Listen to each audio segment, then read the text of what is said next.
नमस्कार जय जगन्नाथ। आज आम एनटीपीसी कणिया एमसीएल सेटलमेंट साइट प्लॉट को वास्तु विजिट आसचु। ए व्यक्ति नुआ घर करेंगे। तेरे ये प्लॉट टी आम देखिलु ईशान्य कोण कर्णर रे अच्छी, पूर्व रास्ता अच्छी, उत्तर रास्ता अच्छी। तेरे ईशान्य कोण कर्णर घर विशेष खराब नहीं।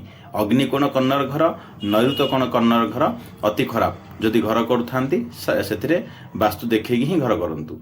तेरे ये जगार माटी परीक्षा करागला, सबू जगह कला भली 5 ରୁ 6 प्रकार एनर्जी टेस्ट करा जाए। लैंड एनर्जी तापर अरा नाड़ी स्वर विज्ञान ए सब द्वारा चेक करा जाए।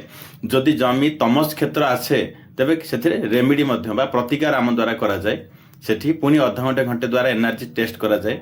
एनर्जी जदि ठीक अच्छी तापर से जमीर केउठी गृहारंभ करेंगे नागर गति देखिकी केउं जगार ओनरकर हिसाब रे एंट्रांस रहिबो जातक देखिला पर ए सब टोटाली गोटे कंप्लीट प्लान करके दिया जाय थाए।